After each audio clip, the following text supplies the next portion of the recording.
ko kore ke hu whanga mo henga hi talawha tapu kotoa pe wha o atu pa meheni ka ata mo e whainga maari e koe ni ke o atu ai ho mo polokalama koe ia koe te whunga whanua alo au aia o ku ma o atu mau pe i he wike kotoa pe pa mo palofesa to ke ta sosi wala whatani e whadanga pe ka inga o ku wongolere atu pe tau polokalama ke te kimoto ki apina pa mo toki wahe atu pe mo tu whake atu ke lava ke tau inasi kotoa pe ai pe mo e ka inga koe o koe ke nau te ke nau hu mai ki lotoni ka ku whawhiawhia ki tai tai rei ki mo tō kotoa pe ko mo osi i lotoni ki he tau proklama ko ia te whanua alo au ki a honi ko e proklama whawhiawhia whuki eni ko i ngā ke lava ke mahino ke te maua mahalo pe ko e kakato e tau konstituto ne i he tala noa ko ia ko ma whahoko mo profesa taimi lahi ene ma whanonga mai i he tau konstituto ne me kupulo aki Paka manake ni ke matui pe osi e tau konstituto ne i he tala noa ko i a honi pe ku whawhiawhia apita pa matok whoki re wai hange ko ia na tala e profesa i he ma proklama ko osi matok whoki re wa ke konstituto ne ko ia i he tawal fitu ni ma ke whahawakai ke ngai kupu ko ia ku osi whai honoliliu i he tau konstituto ne ko ni na ma tala noa atuai. Ka ki mo ai ko loto ke tai tai rei mo ai tau profesa tangata se sio laftani pe me maananga ko alo au o ku mai heni profesa malo da mau a honi pe tai tai rei ko ke tau proklama ki wikeni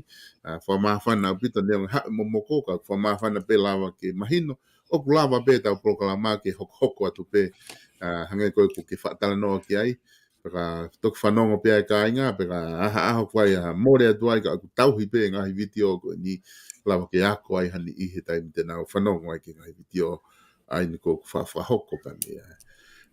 Peka ku whewhe hake palofesa, whewhe hake olusea ni pa mwe whamiri ki hi ken pelana i he ahoni. Aloha pito tonga, pia ko whawhita i pe i he whainga maari e koe ni, ko whamarumaru atu i he talamalu e whanua, lotu pia mo e ako, pia o ko whiwhia mau pe i he mau e whainga maari e tonga ke whahoko e tau polokalama, ta tau pe eni, pia mo ngahi polokalama lo au,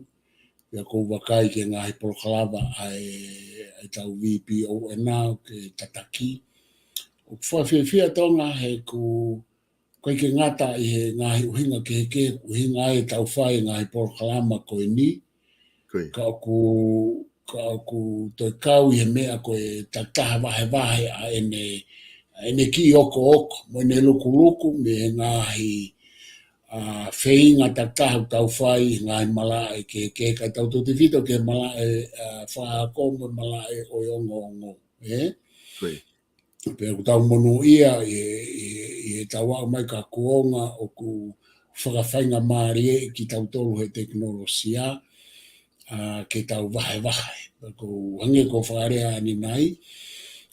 Ko ta polokalama whai mai e taha o kon ko me ose kon istuto ne pe ko fu me ala ia ka ki taua. Pea ku ta ula ki ako pe taua ia me ai pe to fika ua mai ako ka kai pe hange ko e tala noa ko a profesa futa helu. Ko pia ko i lo ke ha tamai e futa ko e whakatotolo ke mau e ilo o tuku pia ko pia aia o ko fia mau ke ngau e aki pe ikai pia tamai rewa e futa. Io ka pai ngau e aki ka pai ikai pia tuku pe ia i he lai peri pe ko e case ko na tawa tu pe UTP mo Facebook he ai pe to ta haia pe ai pe ni i te na o masio ke pa na pe o mahalo pe ko ai me a he e mahuinga ke tau ngau e aki pe aunga ke tawa ko pe ko tau ne ya ko pe ai ta polo kalama ko kai ke ta iro tawa po ko fe me a nga mo mahinga ka ku ta fai mai ene ta noa ngai ka vinga ke pe tau mua te fito aki ko istuto ne a tau tolu Pako taua be ko ange ko au pe ko fu ako me ko mistuto ne tale lere mai ai no nga malo hinga mono nga vai anga ka ko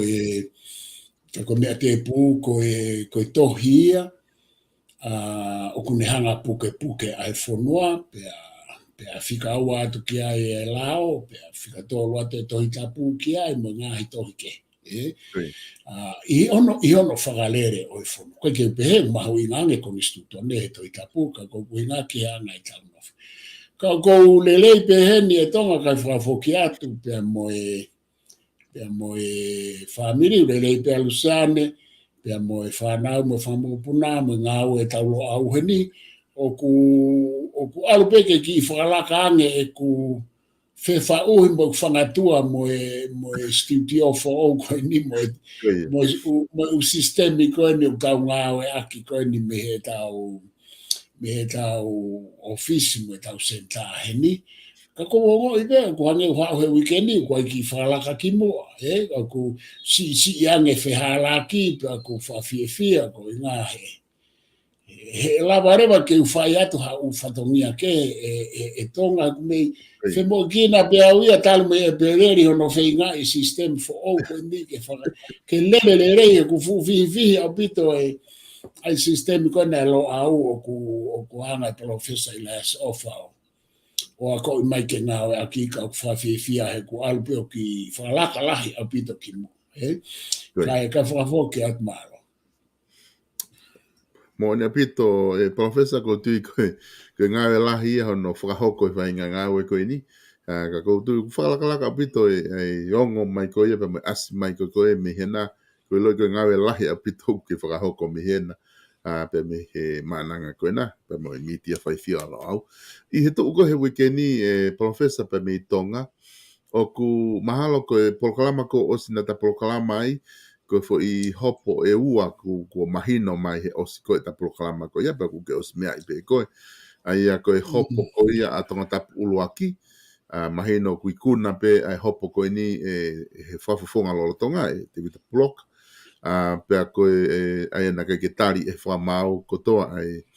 ai ngahi eke koe ni na matu unga koe na e whaiwhaka ilo na ke tari he whamau ai ngahi matu unga koe ni koe hopo rewa taha, koe hopo ia atonga tapu wha, ai a koe maha ai a maten tapu eluelu, pa mo e whafonga loa tonga, pa ko minista paanga, ko tatafu moyaki, ai a koe ona pol tatafu moyaki, pa mahino mai ai mea koe ia o ku mo uai a tatafu moyaki, i he tikite e ua, ai a o ku tutu unilewa e whamau ke unseat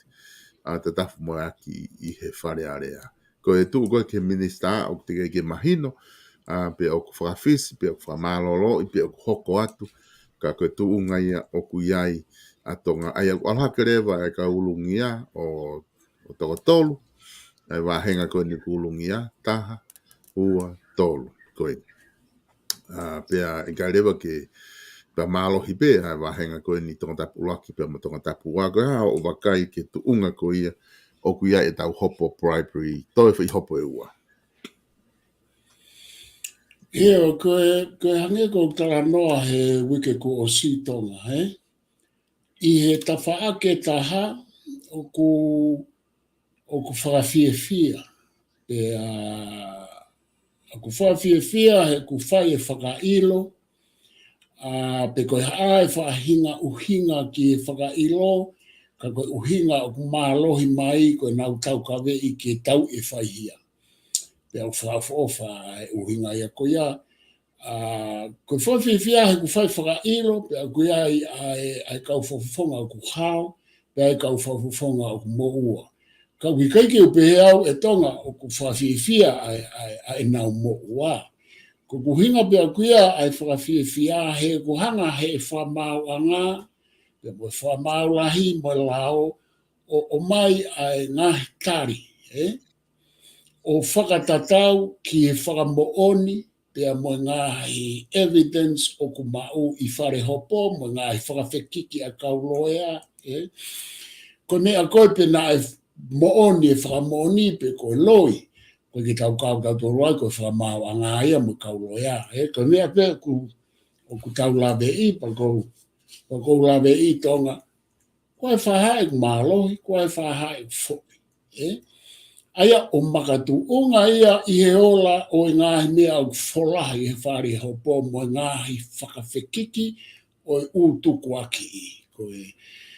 Koe uho ia, pe koe elito ia, pe koe kakano ia o whare hopo. Me whamau anga pea ke tau te ai, ai mea au kupehe o kuhala, pe tonu. Pe uloi, pe kumooni. Koe mea ia ko fia au ia ai ka ko wongo I he ta whaake taha. Ai mea ko hoko ke kau whafafonga koe ni kunau tō tau I he ngā ue ai whare area e tonga. Pea na usia o minister. Koe ko mea whaingofua tonga, e te hu atu, ki whare area na osi ai kātonga I fia ki ta he whonua mo e wāhe ngā, nā tau toki situ a mai mea e kau whafafonga whare area koe. Pea osko ia, pea whanofo kita ko minister, pea osko ia, pea hopo I kita oto o kita otuku kitua. Aia kono wharea taha, nā te kakahake, pea haki kita ki la. Pea kui kai ko hame aia e tonga o ko fo'o I he mo ui. Ko konga ia e tau mo ui, pea tau te whito ki he politiki, pea me ngahi tō o ngā mo ui ke he kehepe. O ku malawa ke te tōmi o runga, koe wharea ia koe taha. Kai kei nā ko slawe au ia tonga ki ngāhi mea au toi whie mau he wakai alo au ke toi wakai wharerei ki he lao I whikau aki mo e umea koe ni. Ke toi siofi pia siofi ai tuu ai anga whafonua ai tuu ai mea koe mo ui ai ka inga. E kumahu inga ia I he anga e tau mo ui whakainga. Hange nia o ku hawe lao ia he foi alatu koe ni ia ke ne tā matei e ia e tau mo ui wheo whaaki mo e whakakainga. Aia koe mea ai au tō whie mau ia ke whai kia e sio I he tauanga whafonua he koe lao ia tonga koe ngāhi whatotolo koe ki he lao pe mo e sio ki he lao e hao ai mala e filosofi I he me tuku au mai. O koe kai mia o ku whakatau taha au pito he lao pe a sio kita. Neongo o ku nehanga tau ka vea e totonu mo oni. Kai kehe kui kai ke whaingofua pehe, ka kou whaamange pe to e tau hopo e ua, koe ki tau ilo ki tau tolu hono la koe whaamau pe te nehanga o toki vete mai. Ka kou whatawange pe, ange ko poini I he wike ko si ko awia koe ku wakai au ke mea koe ni ko wako mea. Whaambe awia ke tau wako mea koe ni kātoa pe whonua, ai whahai ai patoa, koe whahai o kai patoa, koe hāfua ngāhi kupu, ke tau wako me iai, pea tau sio ki he tau whonga ngā ue, ke toi aangi, pea tau iloi o kui ai e lao, pea ku ke loto ki ai pe ikai, pea ku ke whamau I ngai pe ikai, te tau wāwhanga tuku tau tōruia he tala noa me alalahi pe he ni te whito ki he whiriwhare area, o ku pau pe ke hu mai lao, koe ai hono u lao. Pea koe ako ia ka ki tau tolu kotoa pe, pea au pe ke he kau tala aki, ke nā wako mo nau tolu, he nau whai pe nau tolu e mea tatau tonga. Ka pau e toi to'o mai e nau umea nau tolu nai whai, nau kempeini kotoa pe he u whounga koe ia, ai paanga, ai whakaloto I whaka e mea kai koe ngahi mea koe ana e hoko katoa pea, he koe ki usua tau nai hao hawhafonga, one way or another. Ka koe mea ai a koe koe tauhanga tau tolo o whaila kau tamba koe, na tau whai pe tau mea tatau. Koe mea koe ko toka ngau ki ai, ke tau wako katoa me iai, pea ka pau koe mea ai a te tau tau whihia ai, whakasisi e mea koe ia, e koe hangia koe tatala no atonga, koe ai ngahi tutu uni. O koe ai mahina e tolu tuku mai ke te nofo pehe kempeini, ka pau nei aha ngahi tokoni mo mea ne as whai ki ai, ke whai ki mua, pea te toi tokanga ange kau kantiteiti. Ku te kai ke fu fai hanga ue lai. Papa ke tau ila totolo e tonga pe whāto e ngā ue ke a ulau whanganga ke mea koe ni o ku tau sio atu pa kou wakai atu au whi mau ke whai hano mono mono me kapi kapi wakai atu e lo au. Ka koe tau ai pe mea kou ki he lao he tai nini. He? Au whanga tuku e mea koe. Nengo ka pau koe foi ice cream po koe foi lore he koe na ku alpeke mo ua he foi pia. He? Oku e tonga, oku whakaori, i ta whaake taha. Whalanga ke te tau whakaukau ke ta whaake taha e ngai mea. Ka koe a whangatuku koe ha, koe lao ia, koe ai, tau talango fua pe a tau whai ki he lao, kai whakafoke atu, mo one apito e professor pago tu mahino apito e whakau kau hange ko yo tu waki e ni hito lahi tatawa i pepe ku sai tu ni whamau ki hata pe ku ke sai fe unga mo na amanaki ka ko me mahu inga ki mahino o ku ke whapa apa pe mo pure i ai lao i tonga pa ko me ai tau mata ko henga hi ahoni i he tu unga ko ne ku ai e tau ka whafonga ka ke professor ko loto ke ta fok ke ta konstituto ne ko nga ko tui lava pe ke ta tarano nga ko pu ko ne to ko ke to la ko fa fia pita va kai fo ko ke nga ko pu konstituto ne me os e ta polo kalama ka te fa fok ke tu ka ko ke ta foki mo ke ta konstituto ne ke ta hoko tu ai i he ahoni ko ai ko fa osi ne ta i he konstituto ne Malotonga ko ni ko tutu hivo ke ta konstituto ne koi kataki koe ni koe na ta i kupu fiha koa na ta i kupu teu tahaua ta kamat na ta osi e foki ke pure anga ngai to fi au kai ai ko ta main ki ai kupu teu tahaua malo koe kupu te au tahaua o kupehe e foki ki e pure anga ai ngahi tofia o ikai ha ea to tonu ki ai. E foki ki e pure anga ai ngahi tofia o ikai ha ea to tonu ki ai. Ka whaiwhai pia ikai ha ea to tonu ki ha konga whonua e foki ia ki he tui. Pia ka pau o whinangalo e tui ke toi whakanofo hataha fo ou ki he tuunga mo hingoa ko ia e ngofua ke tui ke whakanofo hataha pehe. Pea e mau he to taha ko ia mohono hako ai hingoa mo e tofia ko ia o lau i kuona. Ai tau tala noa pe en tau tonga ki he no pere. Pake iloi mea ku maari ai, he ku mahina mai ka te au he tai mini ai tala noa pure anga, i he ta osmaine ngai kupo e fia i he konga tolu kone konstituto ne. O ku ikai ngata pehe uhinga e pure anga ia ki he fo isino koe kabineti, fo isino koe paremia, pe koe sino ngā ue e tolu o pure anga, ai whamau anga whare area mo mea, pea mo e kabineti e tonga pe koe kakutoi uhinga katoa nia ke he tu i e tonga. He ku whatonga na uhanga o ki whehu ia ta talanoa ki mua ai wharea pure anga, pea os pea talanoa ia ki he tu i. Ka koutou wakai hevo ke ni tonga o mahino apito mahi tahataha ua e kupu koe ni. Talamaya e foki ke pure anga e ngahi tofia o ku ikai ha ea to tonu ki ai. Pe osko ia tonga pe talanoa ia he tu i ta koe tu i o ku pure anga. Ka ke si orewa ke whainga mea koe ni konstituto ne, pe o ku lava o whakatoka ngā ia e ni pe ikai he koe tau kata ki koe tau talanoa anga mahi ni tonga o tau tānoa koe pure anga he. Koe tu i he. Pe tau tau talanoa holoa. Tu i he mo whatato konu. I he fo i hau koe ni mei moa pepe hau koe ni i he wafi hango furu. Koe kala noa ni ngahi kupu koe ni, o ku ki i kehe nia ai konga tolu ia tonga ka pau ku tonu e manatu, pia moi konga ua, moi konga ulua ki, he kutala noa ke tu i moi pure anga, koe mea e ua neonga o ku na whekau aki. Koe.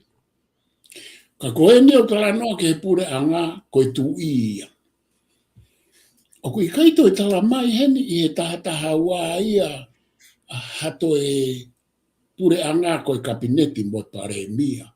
Aia koe foi tala noa ke he nia me o mea ne whai ngā ue ki ai. Pau koe ke, suke ngai kupu motua ni koe ke aha food note ia he kupu koe ni, te au taha wau te ke whaha no ue. Koe kupu ki olunga te au taha was my food note, ke ta toksi o ki ai. E ta fuki o toi hau mei mua. Aia koe mea ia ku maaria au pito e ku wakai, koe tu ia i kupu taha ua ko ia o kupure anga. He nai to tonu ke pehe mai ai ulu i tohi. E foki ke he tu i ai ngahi tofia o ku i kai ha ea to tonu ki ai. Koe. Aia koe i hawea koe ni o ku as mai koe tu i koe pure anga pe ia pa koe pure anga koe tu i pe ia. O koe ke as mai ia o ku tu mawahai. Koe. Hange nia koe whaatala noa koe ki a tenisi. Ko futa ko a tenisi pe ia, ko a tenisi ko futa pe ia. Koe. O ku i kai ko ha mea kehe ia koe ua i he taha. Pe mea nge koe whakaukau koe tolu taha i otua. Tolu i he taha pe. Koe lau maari ma oni koe tamai pe ia. Koe foha, koe san, koe alo, koe tamai pe ia. Pea koe tolu o ku taha pe ia. Koe tamai. Moe alo me lau maari maani oni. Aia koe whakaria koe kia ki tau tolu hene he kupu te au taha wau pe he. Koe whare area, koe whakamau anga, pea moe kabineti, koe tu i pe ia. Koe tolu i he tu i. Pe koe wha, pe koe tolu koe moe wha, koe tu i pe ia. Ko kai ke mahino e te au taha ua, e tonga ka kua mea ke whita anaki mai. Professor Kouti mahino au pito ai whakaukau. Neo ko ku kai ke whawhatonga i hange koe tānoa ki ai. Ka ko uhinga ta koe tu i koe pure anga pe ia i he tuu ko e tau koni stuto ne. Tata te whita he tau tala noa koe ni he ta whaaki kere pa ku mahu inga au pito. Ka ke hoko atu pe koe ki he kup hoko. Ia, koe tau hoko maeni ki he... Ia, ka ki mua ke ulawe ki he taha tolu. Koe mea mahu inga au pito ai fo i taha wano kakanona. No whau i he ului tohi. Ka koe ne i kai ke iai ha toi hingoa e hoko atu. No pere, pe koe hingoa o hopirinisi i ha tofia. Koe ne fokia ke tui. Ka koe ngahi uhinga koe nai o mai e ukupu ki mua e tonga ai ngahi uhinga o ka pau. Ngahi uhinga ke uai toi hoko atu e laini koe au ka pau e alu os. Alo os pe kunau whai hanga hi mau whakalao o to o he tuia nge koe tarisone pe koe ha. Pe ko hanga hi hia matea o to au pito me laini koe ia pe koe kai ke a laini tangata o aloa to mate mo laini fefine mahino ke alu ai a hingoa.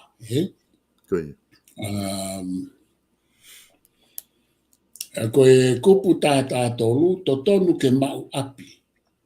Koe kakai tangata ko wha ere i, koe tonga o ku pelaka hake i he taha ono hono tau motu a, e ngofua ke whaaki atu ke nau mau api kolo, mo mau api tuku hau mea ngai tofia ko whaaki o whatatau mo i konistu tone, i he loto ki ai, pe iha whiongo ngoi, mo i mau tofia, pe a mehe ngai tofia o i pure anga. E minista fonua. Ko pau ke tuku whaholo a ngahi api ko ia, pe ko mea ki hono lahi, mo lisi whakatau ko pau ke tu uni ki ai a lao. Kua pau ke ma'u uitou whakatatau ki he lao o te tonu, ke ne ma'u ai api tuku hau mo e api kolo o hono mari kua pekia. Aia ko e konga mahu inga ene to tonu ke ma'u api, ko e kakai tangata ko nau tau lau ilo pekia i tonga ko e tau tahano whaiki o lunga, Fua ke nau ma'u api kolo, ma'u api tuku hau. Ia ko e ana mahe ni o ku milahi o ku toki whaalu pe ai kakai tangata ia o toki talavou lahiange pe talavou motuaange pe nau toku ma'u api. Whakai ke tau wha. Ko lao ia ke pe he ko tahano pe ku ia e api tamasi mono api tuku hau. Kau ku wha toki alu hake pe ko toki alu o mate pe kia tangata e ki. I he tau tahanoa ma'u e api. Ka ku whai ka atoa o mea ko ni i he lisi, ka pau ko e lisi, po ka resi sita whai i he malu o e konistuto nepa i he ono whangofua e minista whanua. Ko pau ke tuku whahola ngahi api ko ia, pe ko mea ki hono lahi mo lisi, whakatau ko pau ke tuuni ki ai e lao. Ko pau ke mau e hui tou whakatatau ki he lao ai to tonu ke ne mau ai api tuku hau mo api kolo o no mari ko pekia. Ko na kwai fu no ti ai te tatok si o ki ai he ta foki mai,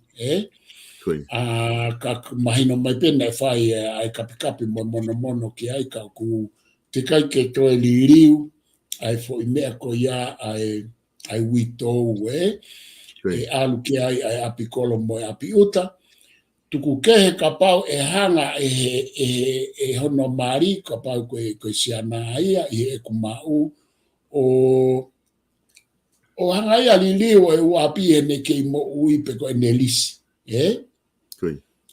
o kumalawa pe ka ko hanga maheni o ku ikai ke whaafai o ku tuku pe he koe ke ilo poko hai anaua e ulaki mate pea ko mea rewa ia ko ku nai ai u apia ko lawe au ia na hanga he tamaia o lisi ai u apika ko e keisia ko ia ko smate a no mari a no wifi hanga pe ia risi honau api kai kia hano foha kane lisi e ia i hene kei mo ui pe ko ku whae tangata aku inukunuku hanga bea lisi hono api kolo ma ene tahine ma hono ofefine na toko tahape kana e osi pekia ono wifi pe malolo ono wifi o naiki mua aia ko ke iske mahalo ka pana e ke mo o no wifi e kai ke ne hanga lisi leva ki ono ofefine pe go si malolo e fa tangata ko ni ka ma o te no ofefine ai api api uta mo api kolo maha ka koe tu koe ni o ku alu ko mea ko ilo i e tonga hange ke te au kai ke to ngofua ke lisi atu he wifi ai u api he koe lere maina e lahi uparo parema koe uitou ai wifi ia pane to hanga ia lisi e u api ka hange ka te au na ta ofe foi mea ko ia pe kutonu e kumau o uitou pe ia kono fato mia pe ko ke ateika ne toka ngai pe ai api kolo mo mea ka ke ne to elang he ko osi loai o keisi na elisi he uitou ia ai u api pe hoko faya e va lau ai famiri mo uparo parema pe uia o malolo ia te ke o se lisi alohake ai foha ia pe ko foha lai pe ko hai o ala ke o fihia ai ka koe whakahoko e he uitou pe koe hange koe ku mau na e liliu he mea ko ia ke ua e to e hau e uitou he to e lahi ai u mea fihia e taimi o se ai malolo pe kia anu se pani tika ne te hau ia whai holo kai tuku pe ke foi hau pe o toka ngai pe ke a teika pe ka te whafoka tu tonga pe kua mea ke tānak mai kai pata oko Ia professor ko ti mahalo te hoko atu ki he te toki hoko atu ki he kupu ko ni te o tahawha Maha te mahino o ngai e lisi koko o witau koko wha witau i he api, i he kupu ko ia, ka koutu i mahalo ke usai ki ta hoko atu ki he kupu ko ia. Ko kupu ko ni teo taha tolu, na tala noa ke footnote, aia ko na e whetongi ai lao ko ni, na e whai ai ki ngā aue ki ai kapikapi ki ai he tahi wahiwa fitu. Okay. Ko footnote ia na ke sio ki ai e? Ko ia, ai he tahi wahiwa fitu, Okay. Kata hoko atu ki teo taha wha, ko Iyo, e te tatau sio pe ki ai, iyo ko teo taha wha e i kai foaki harisi, kai oua ko whakangofua. E i kai foaki harisi, to e risi, whetongi o harisi, pe oha to e risi. Ko ei, kai oua ko to mua mau ai whakangofua ai kabineti, ai a koe waha taimi risi o ku tau e hiwa ngofuru mahiwa pe si i ange ai.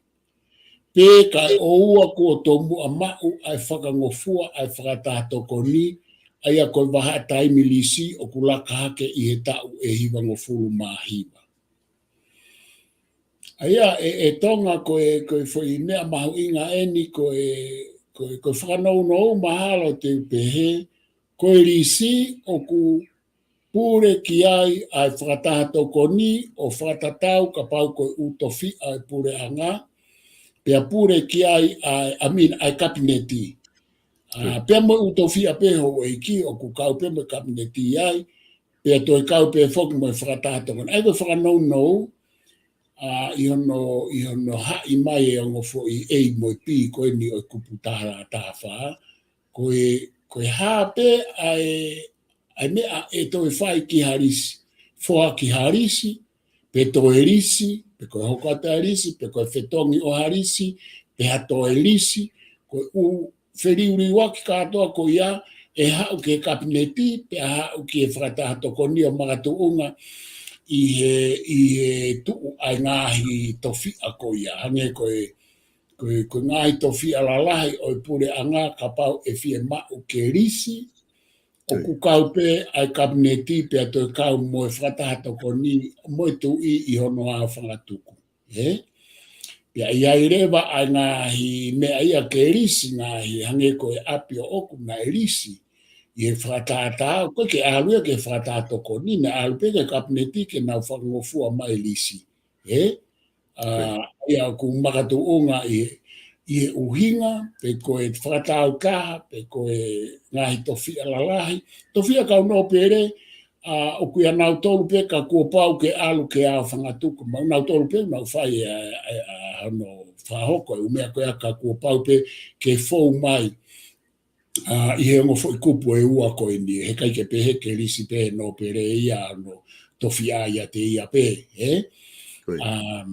neongo nau mao pe tau a taina mongo fua ko ia ka koe tau whatongai ke ai malu ai e tau kere i he uhinga pe ia, o kupau ke koe ke whaiteria whakatau kaha pe kau no pere ke o nau kere o i kai kawai pure anga a kabineti pe whakatatoko ni. Koe umea ange koe kulawe ia koe vahe o u api, nā oku api utana i riwo vahe api kolo i wātu oku paupe ke alu ki e eik no pere mo kabineti ke nau whakangofua mai. Pea koe ku api koe oku risi ku paupe ke alu ke whakangofua mai e kabineti. Pea kato iai ha umea koe ku resisita, o kai ke tau awatu pe umea o ngata pe i e ofisi o e kere, ofisi e whonua, tuku ke ka pau te nauanga na tolo anolomi i hifo ke tawa aki ai, ka koe anga mahe niu pau ke whowai o alu ki he kabineti, pea whoki mai pe oku io, pe oku ikai ki he mea o fie mau ki he risi pe wa resisita, ka koe risi enu tau tāno ke ai tonga. Ko nea oi foreva ke konga whaka osi o e taha wha e kupu ko ia ko whakatoka ngā hifo e pēsi pāsina e taha. Tuku kehe kua pau he ikai foaki ha whakangofua ki a risi e a uitou ki e kere au no se pani ti ko pekia. So e foi me ani e tonga ko aini ko na ulave ki ai. Ai a tuku kehe ko pau he ikai foaki hangofua ki harisi e ha uitou sio. Ko mea ko ia pena ia i motu a pepe ikai i e kulave ika. Ko mea ni nau whatongai na lahi ai na ui lave i pena lahi ai ngahi tahalanga ai pa koe ni tala mai. He kai ngofua ha uitou ia ke ne toi lisi. Ka pau ko ospekia no se paniti. Ai a ko mea ia he ku fihi foki e tonga hange ko e ni.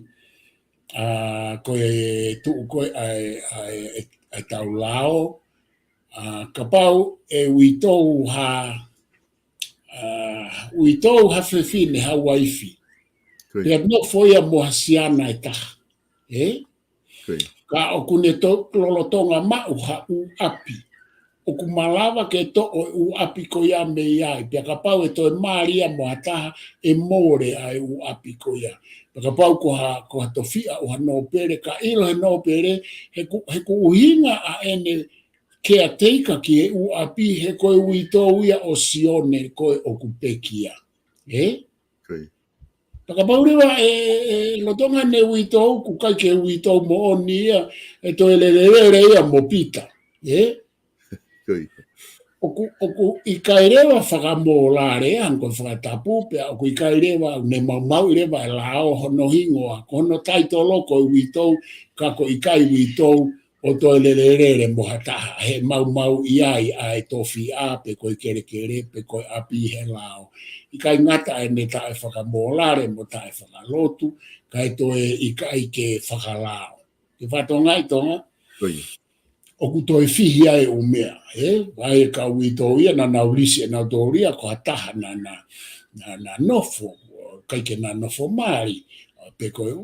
iai u keisi pe he na ulave. Aia koe uhinga ia koe ku whapapau he lao fo ike a te ika tauhi api ata ape o te aia ke toi kauha mea pehe e kufihe mea ai. Nai ai hopo ia na ulave ko te kia ai osmalolo e haspani kai nofo ai uitou ia mo taha kehe pena hanga he whamiri ia o whenga ke whawhehu ia ko ha mea o kukei uitou ai he koe uitou pe. Pena koe uitou ki he api. Kai ia uitou ia na ulave au ia na to kere ia no pere. Kere na ane oange ki hono marimo ia mo uitou ki mua pa uitou ke na whakarere ai e na ngoue mo mea. Koe whoaki pe koe kainga. Pea kai ke pea pekia no marina ki ai pe ai belere uitou ia mo atake pea iro he no pere pa ne angarewa ia to. Sio? He ko si tae whakalao pia. Ko kulave pia koe kei ko whapapau ke ka uitou, koe ke pehe katoa ka uitou. Ka koe na iai ai u keis pehe. Koe hamea ke tāna ki mai tonga. Ia, professor, koe aia mahino mai koe foi footnote koe ni hiwa wha. Aia koe foi lao koe ni nai toki, nai whai ki ririu ki ai i he tahiwa walutaha. Koe foi ririu wha mui pe nai whai ki ai. Koe tahiwa walutaha. Ke oa koe e lisi he haui tau ha kere hana hospari ko pekia, Aina koe footnote, aia koe me ena uhinga ki ai i he kumauka, kona o ke hanga o whakapatonu mai, ko kumau na e ta ofi rewa, he nai ngofua pia ke nau lisi tō. Pea ko ulawe ia e u keisi he kutupu ake, koe whepaki ko inga koe risi he ui tau ia he o se pekia ono mari. Hela he u keisi na u ilo ki ai pea au ke u keisi o ka inga me ka mea ko ia. Aia koe tahiwa he fia, na ke pitaka mai koe tahiwa hiwa taha. Valtaha. E koe tahiwa valtaha. Ai pak mahino lewa ia, i hoi kupu konu ke tānoa ke te o taha whaa. Professor koe lisi koko kui lalo he tau hiwa whai he kabineti. Pia koe lisi koko ova koe ai ka pae, fia mao halisi ke lahi he tau hiwa o ku avere. Oh, iyo. Ko ia. ia ko mise nau ki i monitonga ko e whamahino i lalo he tau i ai ko e lisi ko a ako hange ko polisi ko apikolo ko tau ia e whaono tau ia e whaono apiko ni pahuna tau ia okay ai ko o vai ko uhinga ko ave ai ko na ave ai te lisi ko e paremia ko pekia sa mela klismo patoa na lisi ko a feito usopu isleri mo mea ai ko uhinga fo ka na lele lisi ia ku na lisi la ia o vai e ka o himo fulu mai ma sa ia bito to ta naki mai ko te au ta ni mai ni tonga au ta ki ai pe ko fa o sia ko mari ku lere ko ni suto ne pe o mai ai kupu ya ko ni o tu fa muy ai ko tau pe he ko kamata ni o mai o a fanga tuku aki pa ku be fo ke fa o ese ia ko into taxi ni ko conclusion ni pe ma o hinga pe ka tamai ko te au tahanima ko kupu o sia whakawheka ka o mai ke whaka o singa i kupu aia o kupe he ni hono hingoa mo mea mai hoi mo tau ka hinga ko hingo ai ni e tau ko ni stuto ne ko lawe au ka ke ilo e tau tau ai hingoa ko ku hinga ni o ilo i peko ko ni stuto ne tonga ka kua hono hingoa to tonu pia mo hono hingoa ka kato ani tohi ka pau ke fie ilo ke hingoa to tonu mo ka kato e tau ko ni stuto ne ka hinga i hau mo mea mai pe ko mo mea mai ki e tau mea ko e ke ma proklama ko e te au tahanima kupu te au tahanima ko e hingoa pa ko hinga ke hingoa ko ni stuto ne pa ko hono hingoa ka kato e ui ai ko ni stuto neni ko e lao o i ko ni stuto ne o tonga ko tau ko ni stuto ne o ku ui ko e lao o i ko ni stuto ne o tonga aia ko whakarea e ta tonga ko e ko ni stuto ne katoa ko e lao ko e ngahi lao o ku whakatata hai o hai o ui pe ko e lao o e ko ni stuto ne he ko e ngahi lao me he kupu o luaki ki he kupu te au ta wha pia ko e whawhanga tu ko wha maa popo he te au ta anima o ku ikai ko e ko ni stuto ne pe ka ainga ka ko e lao o e ko ni stuto ne o tonga aia ko e tau hingo aia ke e tau ko ni stuto ne ko e lao e ko ni stuto ne ko e futo i lao ko e wha maa popo o e lao me he kupu uloaki ke kupu tata wha o mai rewa hano hingoa ko ni i he kupu tata ni ma ko e lao o e ko ni stuto ne o tonga pia ko ne ngata ia koe a e tau tala noa ki e tau ko ni stuto ne i e malere uloaki ko ni a ka whafo ki atu tau Malo pito professor pa ko tu fa fia pito ai programa a honi ko e mahino ku ta o ki he ke kupu fra o si ko te tanima ko e a o ia ko ne kakato ia ko ni stuto ne he ta ha ko ni pa ko me be professor ki mo ke fa foki atu ke fa ma o po be ta programa a honi ko me ku fa ma fa na ka o he ngahi tala no ko ni ku ta fra hoko mai o mai ni ki he tai ni o kula pe ke tau mamata tu ba tau wakai ki he ngahi mawhai o tu i o kulahi au pito i he konistuto ne ngahi mawhai o kulawa ke oang ki ai ange koni na ki tala noa ki ai he ki kupu koni na tala noa ki ai kupu teo tahawa e foki ki he pure anga ngahi tofi a pe a tamai lewa he kupu ia e foki ki he tui ai ko mai he tingi ko na ta no ke foke pure anga pa mai va foke ke tu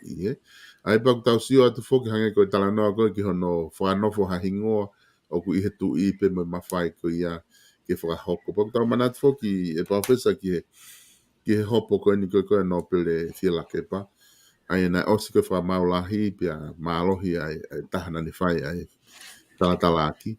kana e kei mawhai lahi petu i mo e whatahatoko ni ke kei tuku pe tutu uni kona nau whai.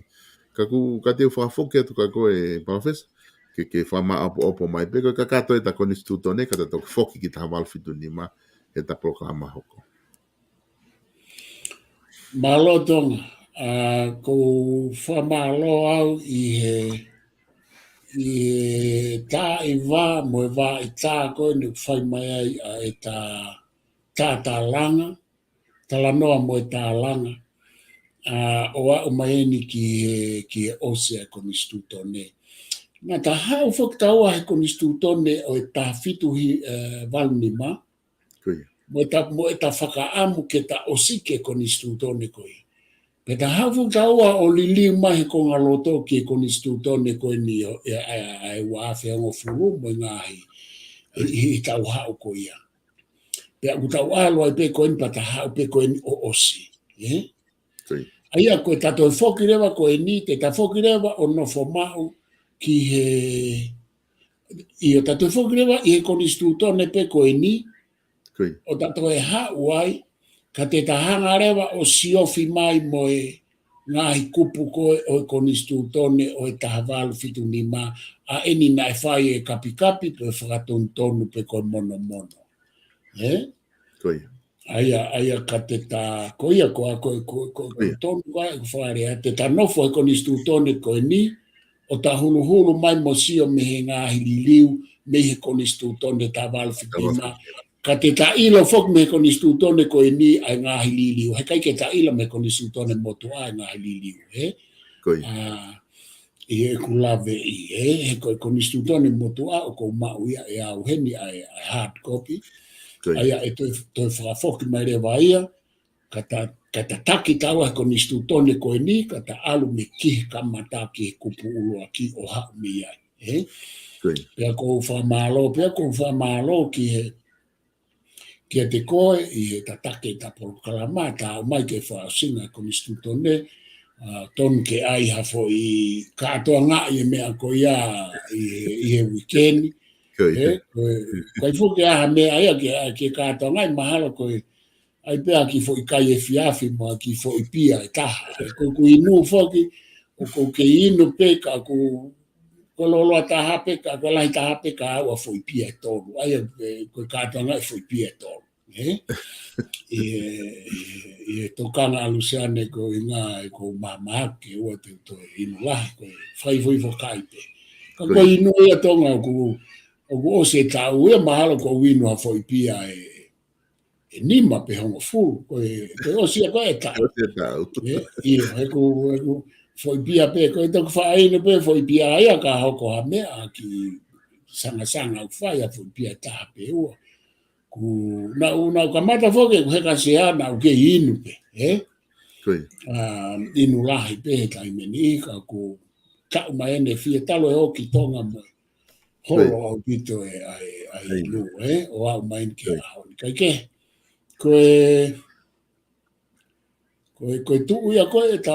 tau proklama pe ko wika ha o tonga ko ta kamata i he ta foki o hau memu o kumaki malo lo foki wika ha o ma wike taha ka ko ta proklama pe mo proklama palofesa mauita va ya ko ku o lere wika mate ka to proklama ai ko proklama pe mo proklama mauita va ya ko mauinga ta ko na wa pe lere mama lo ka ko tu ko ia pe e tonga ko ka ke ta me ko fa malo ke motor ko ta pe na muka mai i lere mai ko stutone talo e makamata ko stutone pe mo nga kana ki nga franga fa malo la ya ka te motor ka te mato foki e wika o kamata mai ka fa foki tonga malo bito ko ofat ka te ko me family malo bito Professor ko lo ide ko na ki kamata mai foki ta ko si pa pe ke fa ki malo lo pa ku hinga lere apito e fa ki malo lo ko ia ko nga he ku e ku fe ma o ngahi mea ke whakahoko pa me hena. E lava pea ke ta malolo hui ka hau, ka ta toki hoko atu hui ke hoko mai, ka pau o ku, ka ke whaaonga e hoki tai malolo ko ia ke malolo le. Ka ku wha malolo lahi atu e palofesa i he lava ko e ta proklama e au ni e ta konstituto ne, ku tu fu ngau e lahi au pito eni, ta lere i mai konstituto ne, na re, o wale pe tau ta whaak tau ke osi. Ke osi ka konstituto ne, ka ki ta whatonga e tau ko ta au ki ai. Ka wha malo lahi atu, ka te koe mo e tala monua te ngahi ngau e ko tau pek whai mi hena, o whatu ka te koe pa mo luse ane pa mo e family hena. Malo bito tonga pa saipe o ku saipe ia o ku hoko pe ta proklama ko e mahu inga bito pe ta proklama ta waia. Pe ko e manatu pe ta proklama au i o mo fia tolu, Tolu. Ia. Ko ta proklama ko ia ka ko atu si te fai a PFT o Luciane pa ko ne ospeta proklama mau alu mamo Luciane mo moko puna o fa fia e no PFT to fai e mau ki sanga mo family e sapate ka ko ia ko taranga Luciane ko ospeta e proklama mo tonga ko ta walu ia ko look forward ia ke ta kamata mai me mo ai kupulu ake ta proklama pa ma inga ta proklama ka ko ofala ia ka ta tau malo bito professor of what fa malo atu e kainga i he lava ko ke mo mea mai ta proklama ko e te funga fonua lo au ai ko ma o atu pe mo professor to ta sisi o laftan pa me he maananga ko ia lo au i kenpela tanga pena e ngole rei atu ta proklama ka te mo tol ke pina pa mo frafe ke mo te mea mai pe i he time tatau o e wiki ka hau ke ma te foki mai ai o hoko atu ai e ta proklama ko a pongpongi ko e proklama whawhanga o Saione e whahoko atu ia i he hoko ko ia e taha ho ata, taime no silani, pia hoko ai ua ko e proklama ia pultosa, ai te mawhoki mai pia mo whale ice, ke whahoko e tau proklama ko ia pultosa a pongpongi i he taimi hoko ai ua taime no silani, pia fitu ia e fiafi ko ia i Sacramento, California. Pia hoko atu ai pia mo proklama ko ia pe me he maananga alo au pe mo professor Laftani ai e whahoko pe ia pe me he mitia whaifio ko ia alo au ka mo mea tau toki whilongwaki ka pa de ai whainga maari i he konga ki mui o wikeni ke whahoko atu ai te proklama e toki whaonga atu pe